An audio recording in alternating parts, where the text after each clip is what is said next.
Okay, so I just wanted to take a little bit of time to show an example of a 2D array used in a Java Swing program like we did in Chapter 6.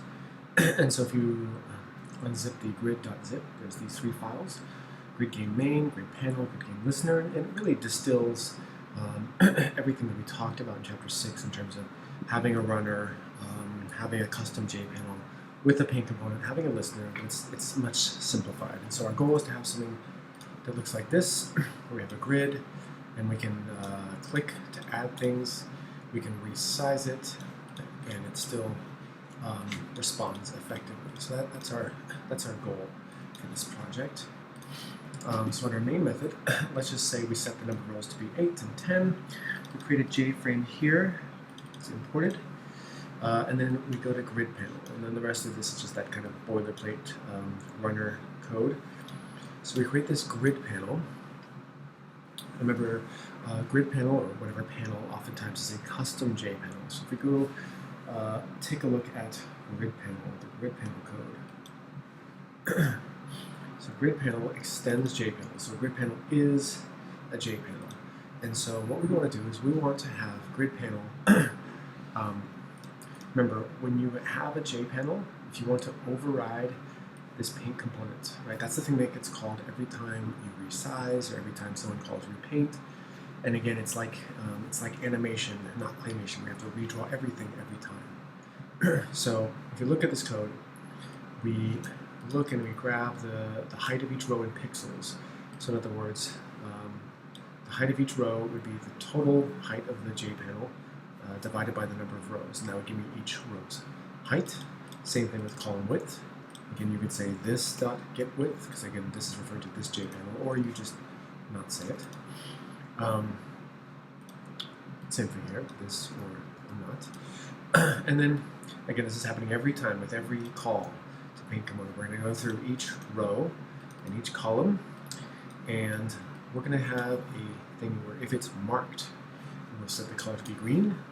Otherwise, we set the color to be red, and then we just do our kind of drawing again. So that's not the main point of this. It's just to practice the basics of 2D arrays again, rows, columns, and then just a brief review of Java Swing.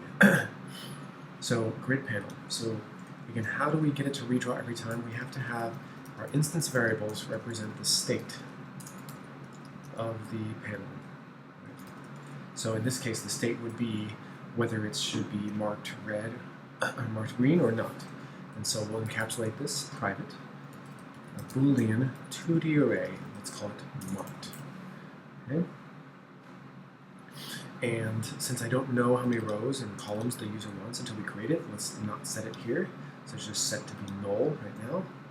After checking if everything's cool, then when they create a grid panel, then we'll set marked to point to a new Boolean 2D array based on the number of rows, which I think was 8, number of columns.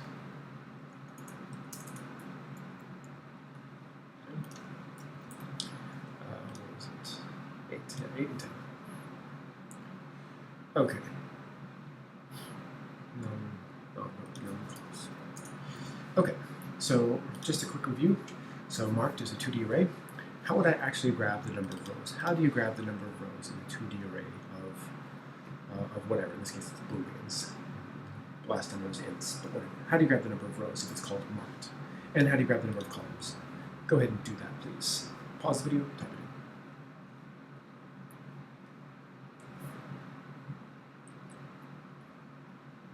in. Okay, well, if you remember again, a 2D array is an array of arrays, right? That's the definition. 2D array is an array of arrays. So in your mind, you think of it like this, but it's really a 2D array of arrays. It's not, in our case, an array of ints, but booleans, but it's the same idea. So if I want to grab the number of rows, you grab the total number of elements in this 2D array, because that's the number of rows. And then to grab the number of columns, you just look at the first element and grab that number's length. Okay, so number of rows would be marked dot length.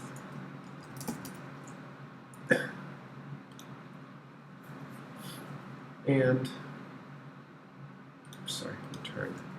Sorry, it's kind of late for me. Return marked 0 dot length. Okay, so that would be the number of rows and the number of columns. All right, now, so basically this is all well and good. Let's go to our listener class, okay? So listener, this is more about just practicing remembering Chapter 6 concepts so that we can do well on our second semester project. So again, a listener is the thing that we use that's going to respond. So oftentimes our listener, if you remember, it can implements, mouse listener, mouse motion listener, all those guys. If you read the notes, there's this thing called mouse adapter where you extend it instead of implementing it, and it just kind of does all the implementations of those blank ones for you. So if you remember, like if you implement mouse listener, you would have to have all these blank methods like click, release, enter, and exit, but we don't care about that, right? So adapter means it does all them for you behind the scenes, and you just do the one you want. So it's kind of nicer that way, although you do have to extend it. It means you can't extend anything else. Okay, remember a listener has to listen in on something, and the way that we did that was we saved a reference to what we were listening on. In our case, we were listening in on that J panel called grid panel. Now, how does that get hooked up? It gets hooked up in the constructor, if you remember. So I'm going to pass in a grid panel called panel. When I construct a listener, and I'll set this dot panel equal to panel. Okay. And then, of course, we don't want to forget the registration step. Again, it was component dot add blank listener listener. So who's the component that generates the events? That's the panel. Dot add mouse listener. Who's the listener? I'm the listener, so that's this. Okay. So now, what do I want to do? When they click, when they press the mouse, I want to grab that exact coordinate. I want to grab that exact coordinate. Just show it here. So let's say I click right here. How do I know it's this second row, or 0, 1, 2, 3, fourth column? So row 0, column 3. How do I know that? Even if I shrink it, right? How would I know that it's clicking exactly here or here? Okay. So we need to know things such as the row height in pixels. Again, the row height was, we could take the height of the panel. Remember, we wouldn't know that except it's hooked up right here. We saved a reference to it, so we could say panel. And every JPanel has a get height method. Okay, so we get the total height of this panel divided by however many rows there are, and that would give me the number of pixels. So divided by panel.numRows. So if this whole thing is like, 100, and there's 10 rows, then each one is 10 pixels high, whatever. And same thing for the columns. I just say, okay, panel.getWidth divided by panel.number of columns. So, again, if this is like 160 and there's 8 of these, I think there's more than that, but then each one needs to be 20 pixels wide. Okay. How do I know exactly which row it is? So in other words, how do I know this is row 0? I'm clicking on row 3. Okay. Well, we have an actual pixel click. Remember, that's from this mouse event. And if I divide that by the row height, so let's say I click here. Let's say I know each of these is 10 pixels wide. I click on this is like the x or the y coordinate is 32. Same down 32 pixels. So I take 32, I divide it by however tall each one is, so 10. 32 divided by 10 would give me 3. Okay.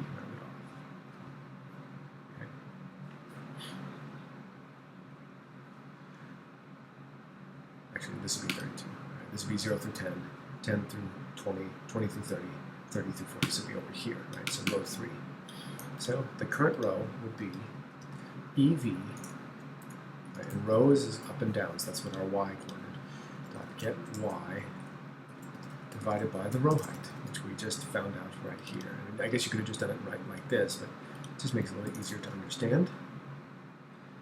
And then columns the same thing. So let's say I click like right here. So let's say my x coordinate was like 14. So how do I know it's in the row column 1 here? since each one of these is like, let's say it was, or what did I say, these were 16 big, 20 big. So each one of these is 20 big. So I click on like 25. So I take 25 divided by 20. That gives me 1. So I know it's column 1. So again, columns is your x coordinates. So get x, column width. Okay, so I have a row and column. So I know, like, I want to mark row, 0, column 3. I don't know why it's not working, but whatever. So once I click, right, how do I do this? Remember what we do in our programs and what you should do later on. Again, the listener is not really doing anything. It's just its job is to grab the message and then pass it along. So we need to open up an interface in the panel class, a way for this guy to change the internal, right, change the internal state. Right, and we'll call that mark. It's already written for you. Right? So we're going to open up an interface so that the listener can call this guy. So I want to change the state of the panel. Remember, we're just changing the state, which is held in this instance variable.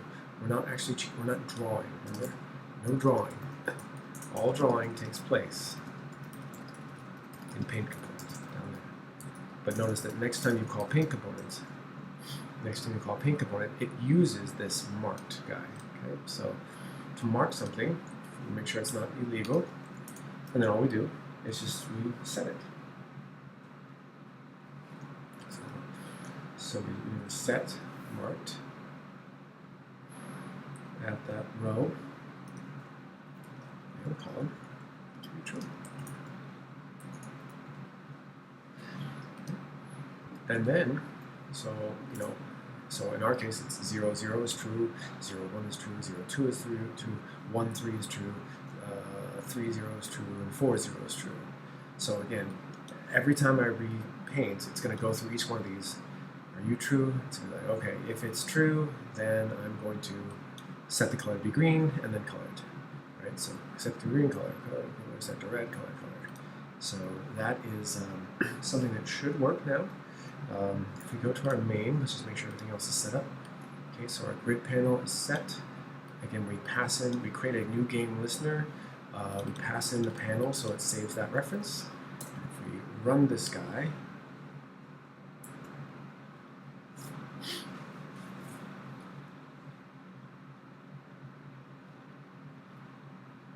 we will have something that doesn't work.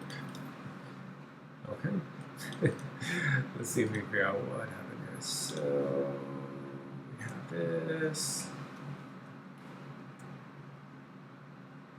Oh yes, I forgot. So in my haste to show us this public interface that we opened up, I forgot to actually use that public interface. So in our listener class, so once we've actually pressed this, we've grabbed all the right coordinates, we know it's row 1, column 3, let's actually call mark, row, column. So if we call mark, that will change the internal state. Now, if we were to run this, again, that's still not going to quite work. Oops, not mark. So panel not mark. Remember, the other thing that's easy to forget besides the registration, once I've changed the internal state, yes, but we always want to call repaint. So that paint component is forced to be called. And now, finally, we should have something that works. Yay! Okay, so look at that code. Again, understand, this is just a brief review of principles of the chapter 6, and using a 2D array, grabbing them with columns, and so on.